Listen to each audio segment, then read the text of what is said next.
legends in the building. Like, comment, and subscribe. Now, today we're going to talk about Eddie Hearn and Dillian Whyte. It seems Dillian Whyte is playing the blinder. He's beat AJ and Eddie Hearn at their own game. Now,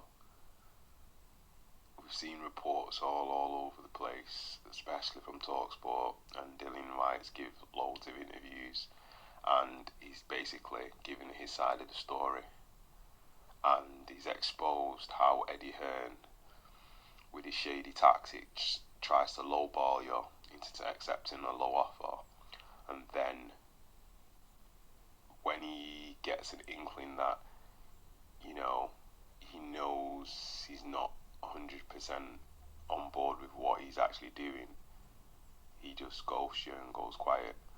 So by Dillian Whyte doing this, what he's done is forced the hand. So it seems the fight is on, and if Eddie Hearn's telling the truth, because as you're going to see in the next clip, he goes into what he goes into. There's a little bit of slight nuance, and you can tell he seems a bit uncomfortable, but it's actually funny because I think it's karma coming back around, and I think it serves them right. If they didn't want to fight Whyte and they didn't really want him to accept the offer, what's the best way to do that? By lowballing someone. So by them lowballing it, and then by him doing what Alexander Usyk did with Tyson Fury, accepting the offer, even though it's ridiculous, they've got no choice but to say the fight's on. So we're going to check out this clip here and watch it, and then come back after this clip.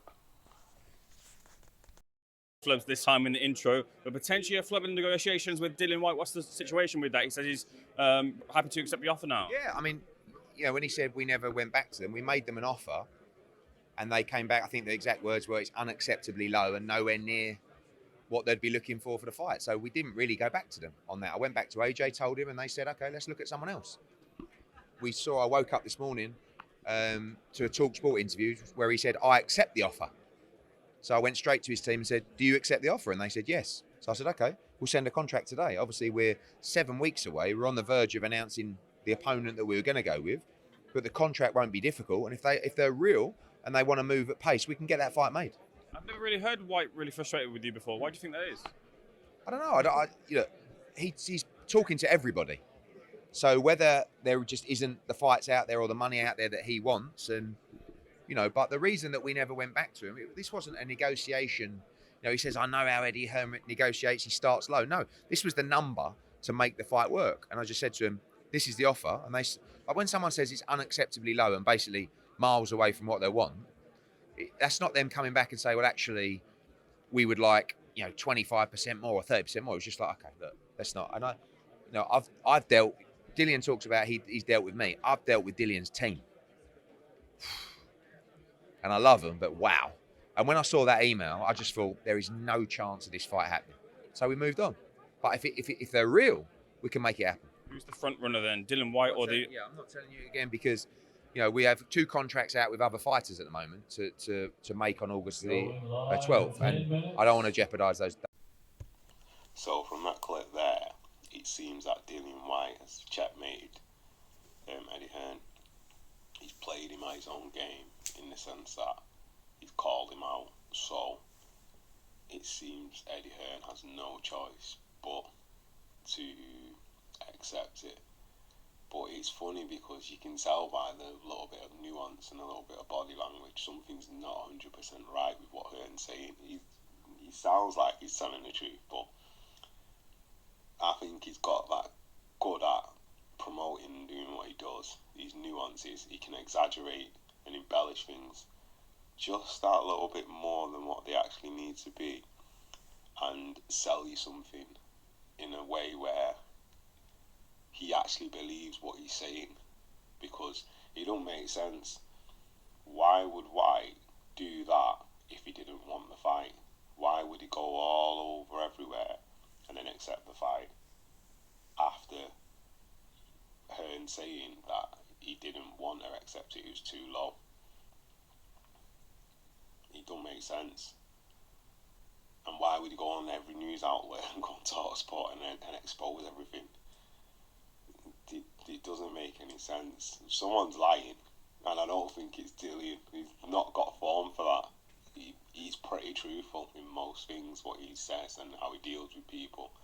So it seems to me that he was trying to throw the management, Whyte's management, under the bus. But if Whyte's just said that he's accepted it and he's gone on every news outlet, he's overridden his management, so that doesn't make any difference. And to be honest, who's going to really care if you quibble over $500,000 or $1 million here to get to the numbers?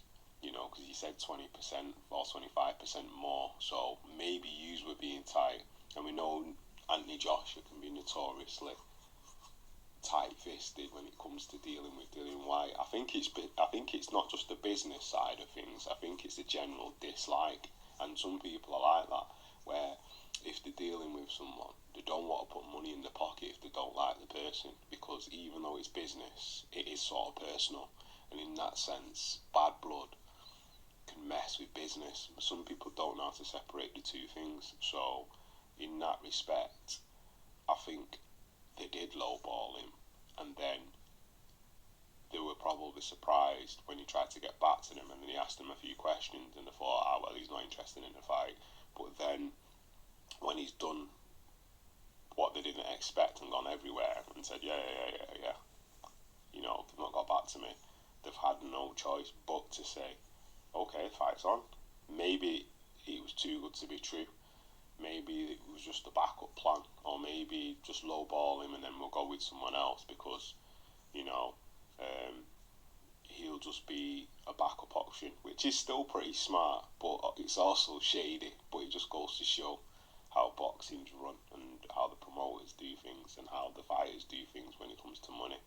But I'm actually excited for this fight because it's going to be a really good fight, and I can see both fighters going for the KO. I don't think it's going to be a boxing match, and it's going to be interesting because people are just going to say, yeah, well, AJ will just knock him out because he's knocked him out before. But remember, AJ got knocked out by Ruiz.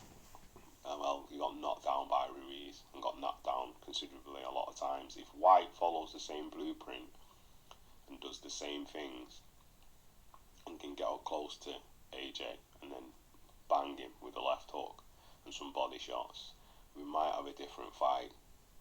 On paper, Joshua should win if he boxes and moves, but he did actually look a lot.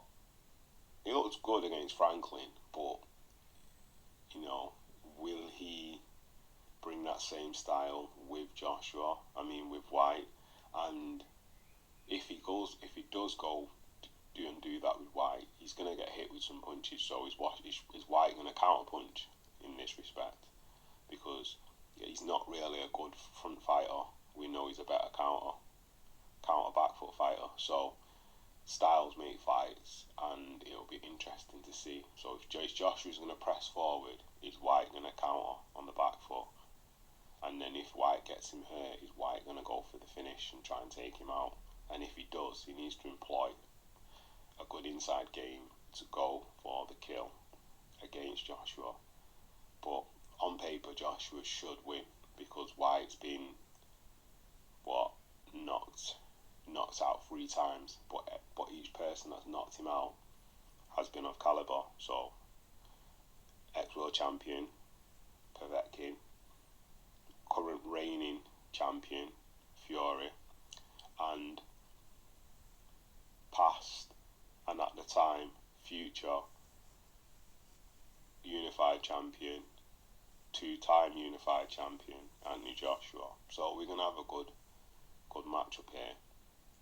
So if you like that content, like, comment and subscribe, and please do me a solid and subscribe because we're getting there now, and thanks to all the subscribers that have subscribed. Slowly but surely we're getting up the hill. Knockout Legends. Peace.